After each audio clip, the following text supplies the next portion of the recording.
Ma sono molto preoccupato perché dalle informazioni che sono in mio possesso, e temo di non sbagliarmi, a giugno di quest'anno, grosso modo, verrà inaugurata quell'ala dedicata a Cinquecento Veneto presso le gallerie dell'Accademia, dove troverà posto la Palla di Sant'Anna, ed è la nuova, diciamo, area del museo dedicata a Cinquecento Veneto, proprio che ha determinato la richiesta che torni indietro la Palla di Sant'Anna. Se non si fa qualche cosa prima, una volta inaugurata quell'area del museo, io dubito che poi per un paio d'anni o anche 3 qualcuno tolga dal chiodo la pala per portarla a Bassano. Così qualche giorno fa l'ex sindaco di Bassano, Riccardo Poletto, in merito alla questione relativa alla da Pontiana Palla di Sant'Anna, che la sindaca Pavan si è lasciata sottrarre senza proferire parola dalle gallerie di Venezia.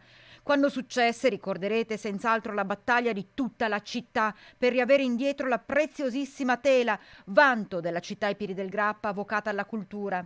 Adesso, e Poletto è stato chiarissimo, davvero si rischia di non rivederla più se non ci si muove subito, immediatamente.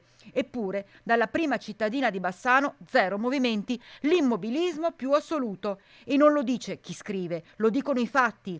Cosa hanno fatto? Cosa stanno facendo? Cosa intendono fare Elena Pavan e l'assessora alla cultura Giovannella Cabion per riavere indietro quello che spetta ai e alle bassanesi? Poletto lancia un accorato appello e lo fa da cittadino innamorato della sua città. Noi lanciamo un appello alla sindaca, a chi potrebbe, se volesse, cambiare le cose nonostante l'errore fatto a suo tempo. Avrebbe tantissima gente al suo fianco se solo scendesse dal piedistallo che si è costruita, ma qui pare non ci sia volontà di rimediare. Non c'è volontà di ascoltare i cittadini e le cittadine. Peccato, cara Bassano.